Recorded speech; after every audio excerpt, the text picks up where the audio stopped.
Now you're judging yourself. When you get into judgment, who is our worst critic? Ourselves. When we start judging ourselves, oh man, I fucked up. I'm so stupid. Why did I do that? What does that do? That gives away our power. It disempowers us.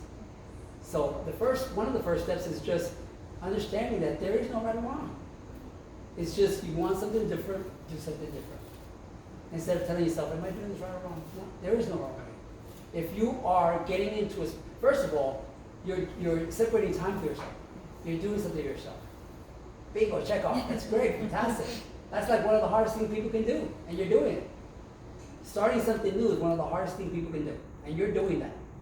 So, to give you some suggestions on different ways, not the right way, not the better way, just different ways that you can do this, is to focus on the breath. And instead of, a lot of times what people do is they try to quiet their mind.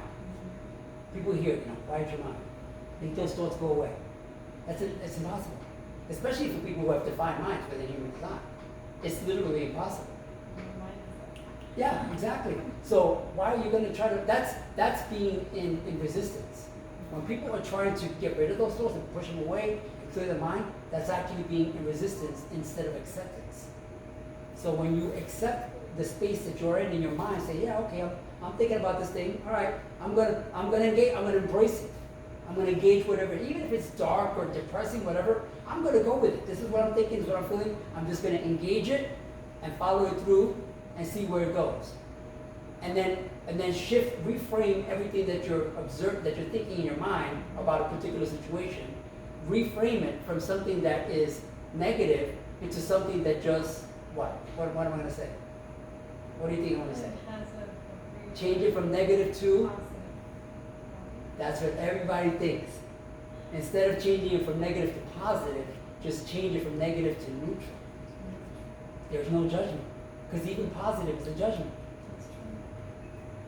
Because if you're positive, you have the possibility of negative. If you have good, you have the possibility of bad. But when you just change something neutral, like it just is, and remove the judgment around it, that starts creating power. Because now there's no judgment. I can never be bad. I can't do anything wrong. You know how freeing that is? Think about that. How freeing would that be if you knew that you could never do anything wrong and never make a mistake? So, in order to get into the space of meditating, just be where you're at, follow whatever it is that you're in, engage it, and then but control it. Be in control of it, and just follow it through, and reframe everything that you're experiencing into something that it just is. Whatever it happened to be. I experienced this, it just is. I experienced that, it just is. And just keep practicing. And just breathe. Focus on your breath. That's one of the first things, is to focus on your breath. Deep breathing through your belly. Instead of most people are chest breathers. Most people breathe through their chest. But instead of breathing through your chest, your diaphragm is here between your chest and your belly. And the diaphragm is actually what controls the breathing. And when instead of doing the shallow breathing through the chest, which barely gets into our lungs, if we do deep diaphragmatic breathing, that forces that muscle called the diaphragm to push the air deeper into our lungs. And when we get more air, we stop yawning, we become more efficient and effective, we have more energy, and we feel better. Just from breathing. It's amazing.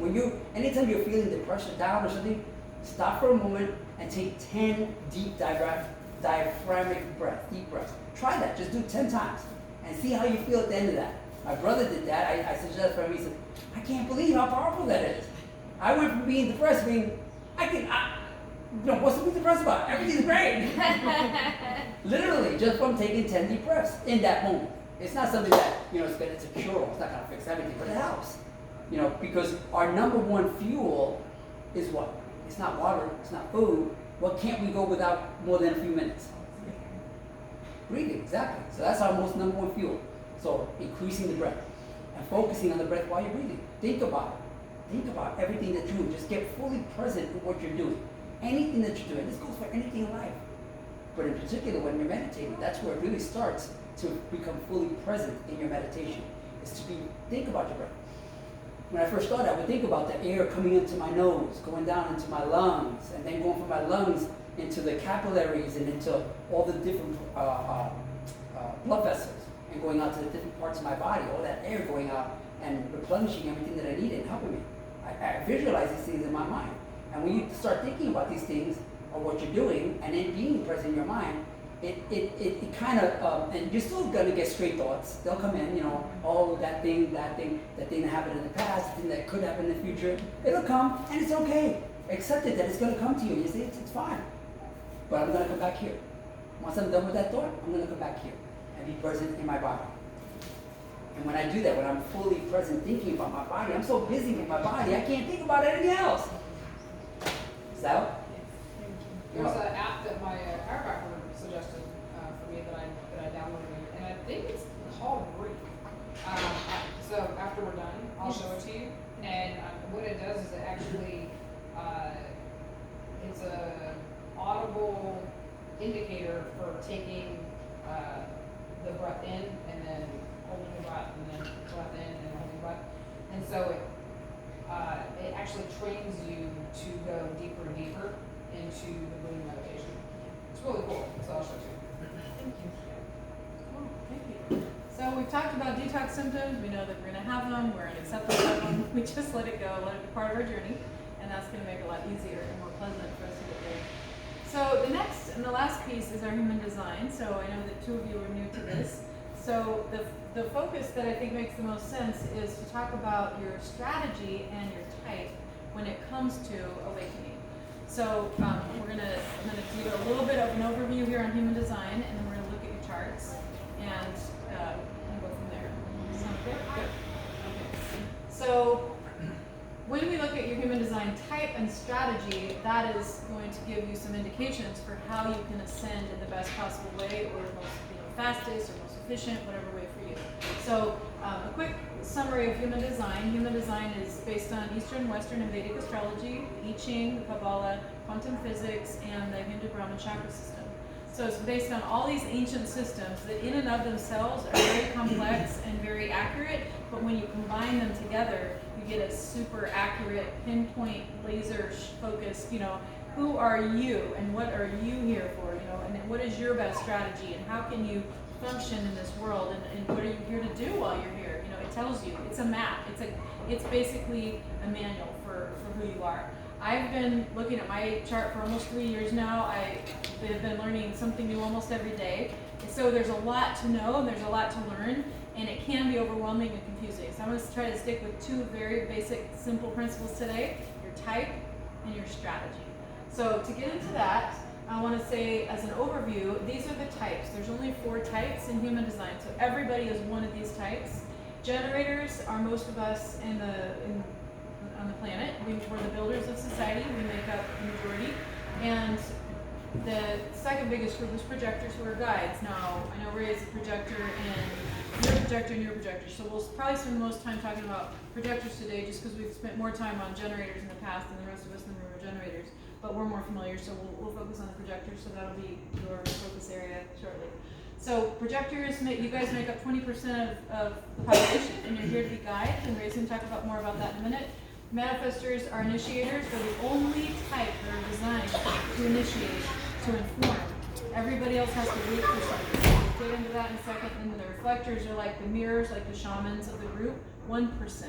So pretty much most of us are either generators or projectors, and we all play a specific role. And when it comes to awakening and ascending, this is the key, because as projectors, you guys are here to be guides into the new paradigm. So we're talking about new paradigm principles, we're talking about the shift that's happening. You guys are key to this because you are here specifically to help guide us, generators, into this new way of living, working, and being. Isn't that exciting?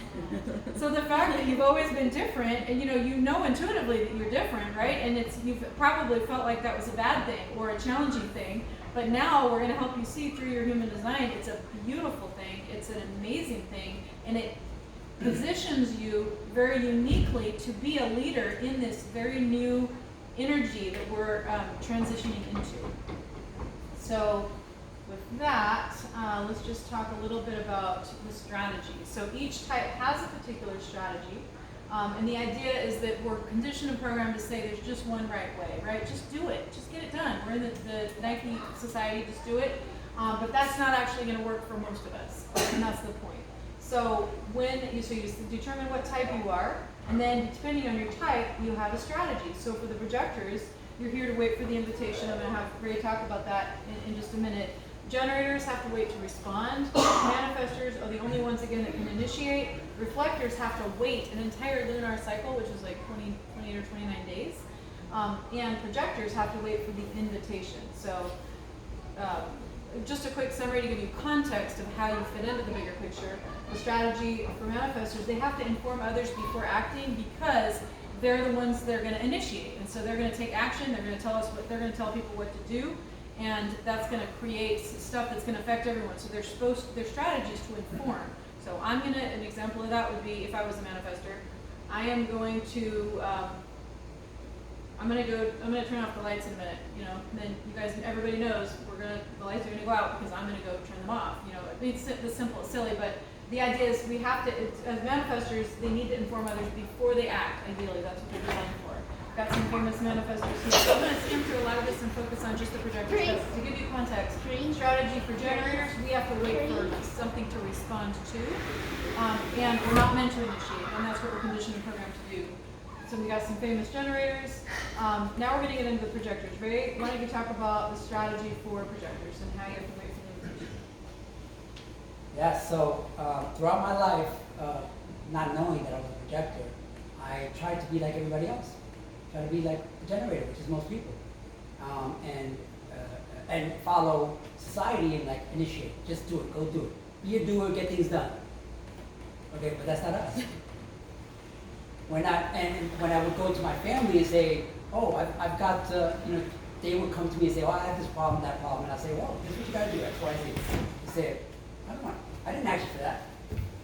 And they don't wanna hear it, because they didn't ask. I didn't wait for the invitation. But I had no idea back then that I benefit from waiting to be invited. See, like y'all invited me to talk now, because you said, hey Ray, what's this about? So that's the invitation. So now I can share what I have to offer, and that's all of us projectors. And really everybody's here to wait for something. The generators are to wait for something to respond to. It's a form of waiting. But for us, us projectors, it's more crucial to wait for that invitation. So when people ask us for something, then now you're getting an invitation. Now that doesn't necessarily mean that you just sit at home and wait, somebody's gonna call you. It doesn't mean that you're just sitting around doing anything. It's not the way life works. We know that. But what it does mean is creating and getting yourself in situations like this. So this is how I do my thing. I put myself in front of people. I share what I do, how I do it, and the people that resonate with me, they say, hey, Ray, tell me more. You see? That now I got the invitation. Before, what I used to do sales.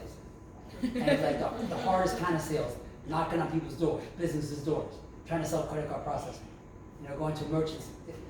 That's pretty challenging. And I know how to sell. I have a certain level of charisma. I can talk, and I have knowledge around how to sell. So I had a certain level of success, but it really wasn't the level of success that I thought I should have, given my knowledge and my ability. And so one night I came across something that I said, oh, okay. Now I get it. I'm not meant to do that, to initiate like that and do sales. Now, that's not to say that us projectors cannot do sales. If we wanted to do sales, which I don't like sales. I only did it because I was fairly good at it and it paid the bills. That's the only reason why I did it. But if someone wanted to do it and had a passion for that type of thing, we could do that. It's just we do it differently than others. We would do it, like, as an example, I can do the credit card thing. I would just, and I've done it. Like Lynette has a friend named Lata, and she has a friend that owns an Indian restaurant. What's the name of that restaurant? Are you Nasha? Nasha's restaurant, right over there on the east side. I don't know if you've been there, but that's one of the restaurants. So he was talking to her about, my credit card, I'm having problems with credit cards, and her friend Lata said, hey, isn't that what Ray does? And she said, yeah. And he said, you should talk to Ray. So then they told me about it. I called him. He was expecting my call. See, he was expecting me. I got the invitation already. And it was very easy to go in and just sell my credit card processing because he was already inviting me in a sense. Instead of going cold calling, going into doors, saying, hey, give me your business. Because that's initiating. That's initiating. So we can do that, it's just how we do it is differently than other people do it. So the strategy, just to kind of wrap it up, is to wait for the invitation. Baby, you gonna knock that over? What are you doing? So, and the idea is you want to wait Thank for you. the invitation for the big things. You don't have to wait to, to go get groceries. I mean, I'm making a joke, but you want to wait for the invitation for the big things, for relationships, for jobs, for, significant things. Yeah, like, yeah, she invited you. And then when Lynette and I first met, we met at a vegan meetup, kind of like this meetup, but it was vegan vegetarian meeting.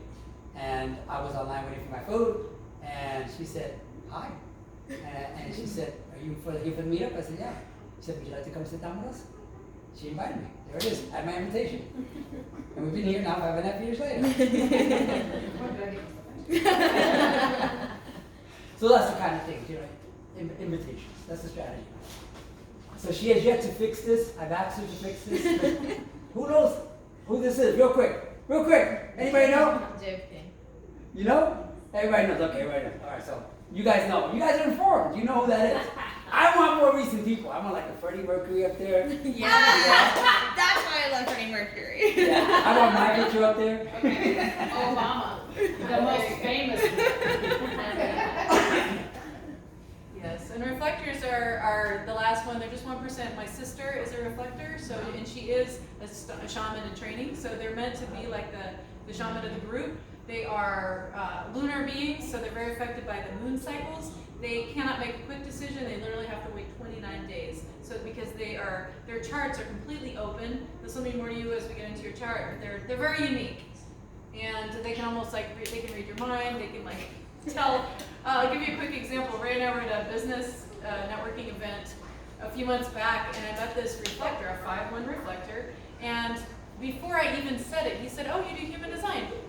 I was like, how did you do that? And then my sister, I was talking about it, she's like, oh yeah, you don't even need to tell me what you're going to say. I already know what you're going to say, and I already know what the whole situation is. Like, she can just pick it up because her chart is completely open. She's receiving on all levels, just picking up all kinds of information. So they're very unique individuals, and their strategy is to wait a much longer time because they have to wait for the full cycle of the moon, because that means that through the whole month, they experience a little bit of being a manifesting generator, a little bit of being a generator, a little bit of being a projector, a little bit of being a manifestor. Like, they experience all of it just in little pieces throughout the month, and so they have to go through that whole entire cycle to be sure that they're making the right decision, and that's their strategy. So just to give you a little context for how that fits with yours waiting for an invitation, and here we have a famous reflector that everybody's seen. So notice that everybody has to wait, everybody except manifestors. So the idea is, when you're waiting, what are you doing? You're doing self-care.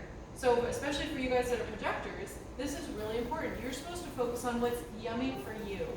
And the reason for that, do you want to talk about that actually, Ray?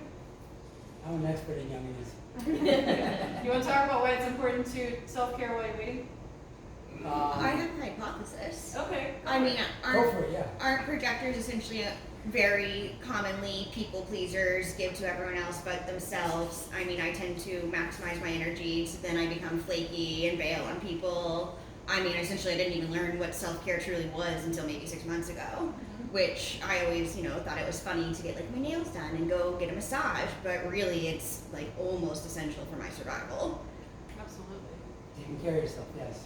And I guess even since I was a little kid, I've always taken care of others. I mean, my degree is special ed, then I went into human resources, and now I want to go to therapy. So I've just naturally been more attuned to others than myself ever. That makes sense. Well, there's several things actually within human design that can account for what you're describing. Okay. Like the people pleaser can be explained partly through if you have an open solar plexus, emotional center. Okay. Those people, like Grace and I, we both have those open. Lynette doesn't have that open. Leafia doesn't have that open. I don't remember Z's. You're emotional? Yes, you are emotional. Okay, she doesn't have that open. So they're not really necessarily people pleasers. But if you have that open, that can account for being a people pleaser. That's part of it. And as far as putting others before yourself, there's a couple of ways that can be. There's a progressive way that can be, which would be if your life theme, which is something that we're not really covering right now in here, but human design talks about your life theme, what you're here for, And the way, one of the ways that it expresses it is if you're a right angle or if you're a left angle cross. And if, like myself, if you're a left angle, it means that your primary purpose in this life is for others. So my primary purpose here is for others. Or if you're like Grace or Lynette, they're right angle incarnation crosses, and they're here primarily for themselves, to learn about themselves. Not exclusively, but primarily to learn about themselves. So that's a progressive way that could explain about putting others before yourself, in a sense. Now, the distorted way that you can explain that is through the conditioning programming we received growing up, that if you think about yourself first, you're selfish. My sister went through that severely through our entire life. Just recently, in the last few months, I helped her break through that. That it's not, that is not selfish to think about yourself first. Because if you're thinking about others all the time before yourself, then how are you taking care of yourself, and how can you be good for the others? If you really want to be good for someone else, you first got to do you. So you can maximize your potential and then be in the best place to help others. So there's different ways to try to account for that. Now, specifically about being yummy and being projectors, part of the reason why that I've learned, even outside of human design, is that us projectors, we tend to be very sensory beings. We're very sensitive and sensory. And so our environment is very important to us. Like, I like to sit in a soft toilet seat. I like my tissue to be nice and comfortable, okay? Most of the generators, they don't care. They sit on wood, they'll sit on whatever, it's okay. We're good. Us projectors, no, we like things nice and comfortable. That's what you mean by the yumminess, to control our environment. They don't really care as much as we do for our environment, most people. But we do, we really care about our environment. It's very important to us.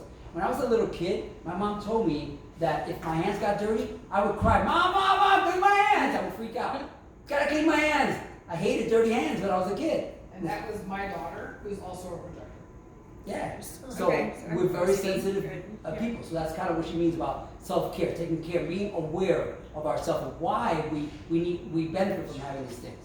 Well, the other reason for that is that because you're a projector, you have very limited energy reserves. So you don't have as much energy as everybody else. And so you have to be very careful in how you use your energy. So when you're not invited, you're not meant to go share your wisdom with everybody. You're only meant to share your wisdom with people who invite you to share it, which means that you're only going to be sharing it with, in certain situations. So that allows you to conserve your energy. And so when you're not sharing with those people who have invited you to share, what you're supposed to do, or what Human Design teaches you to do, is to self-care, meaning take a lot of self-care so that you can be refreshed and renewed, so that when you get that next invitation, you are ready to go, because you need that time to prepare. You need that time to make sure that you're refreshed and you're renewed and that you're not overwhelmed and that you're not stressed, because you are so sensitive, so all that stuff is going to affect you more than most people. So you got to take care of your environment, yourself, taking time for yourself,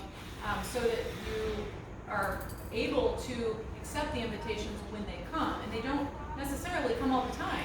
So you want to make sure you're ready for them, and the only way you can be ready for them is if you're doing that self-care and you're focusing on, what's yummy to you. You're not following the path of someone else. You're following your own path, and you'll know if it's your path if it feels yummy to you, and if it doesn't feel yummy to you, then don't do it. Because you have very limited energy reserves, and you're meant to focus on just the things that feel yummy to you and where you have the invitation, and everything else, let it go, because you're not here for that. When we get into the charts and the energy centers, it'll become clear as to why us projectors have a limited energy reserve. You also want to talk about as projectors. Well, it's not really the topic for today, but if there's something you want to say, I was just going to say, you were talking about the limited energy reserves, and generators are here to work, right? We are here to build. To do. You're doing. Whereas projectors are here to be.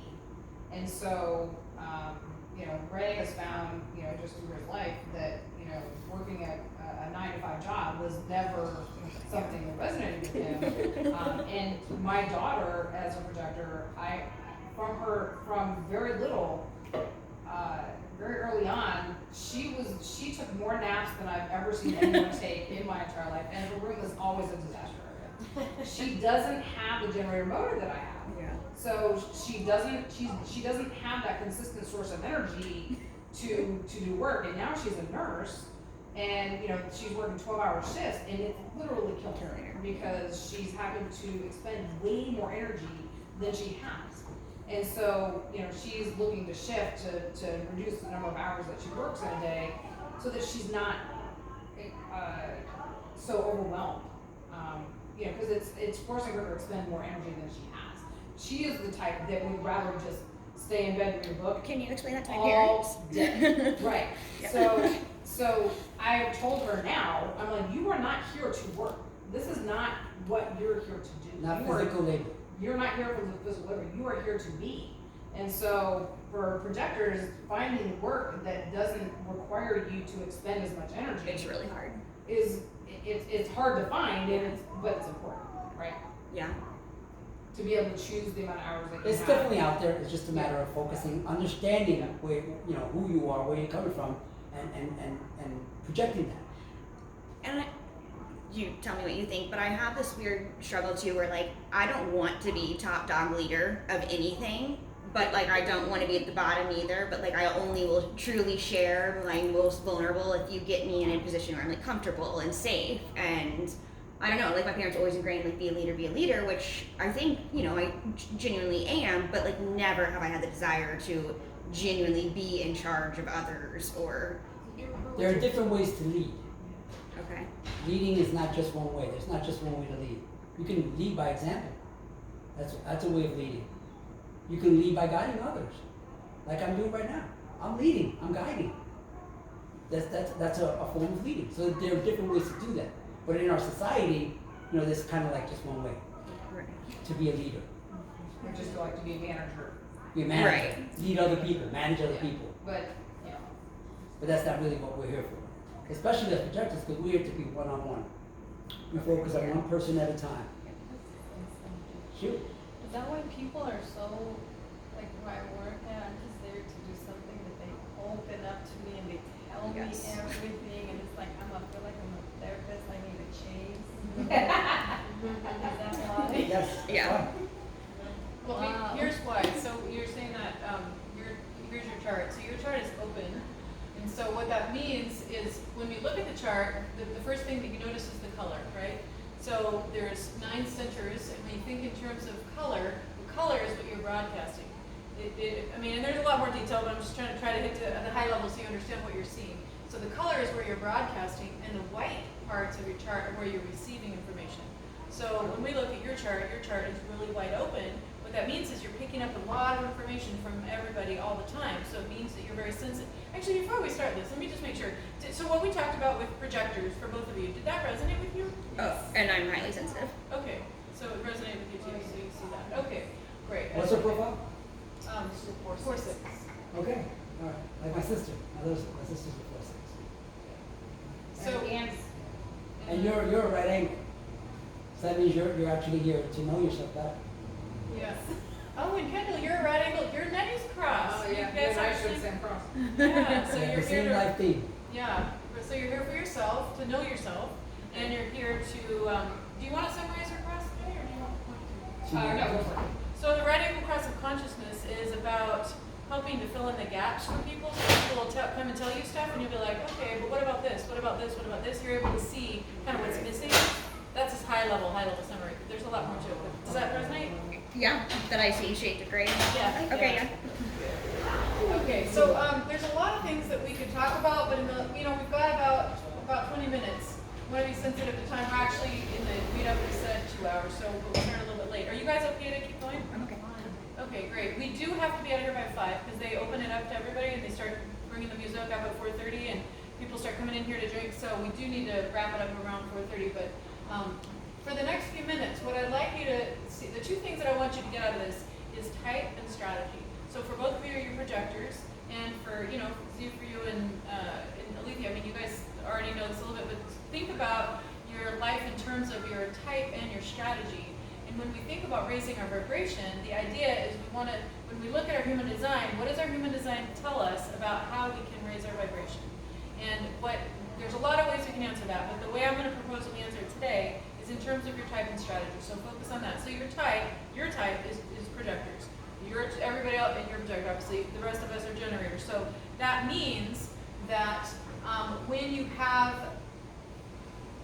a decision, or it means if you want something, let me just explain the principle, and then we'll look at how it works for either of you. So for you, Kendall, you have a defined G, so we look at your chart, you've got a lot of openness as well. So Can I yeah. jump in for a sec?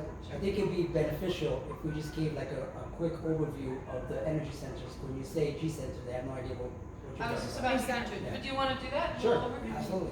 So if we start, anybody familiar with the chakra centers? Semi. Are you familiar? Somewhat? Okay, within the chakra center belief system, we have 7 centers. Okay? We've got the crown, we've got the third eye, the throat, the heart, the solar plexus, the sacral, and then the root chakra. So now human design, a couple hundred years ago, said that we became 9 center beings. 2 of those chakras broke off and made centers of their own. So now we're actually 9 center beings. So here we have the 9. The top is like the chakras is the third eye. I mean the crown, which is where we get inspiration. Information is coming in from us if we have it open. Like Kendall, you have it open. So that's the head. The head, and then you have it defined. So you're in your head and in your mind. You're both defined.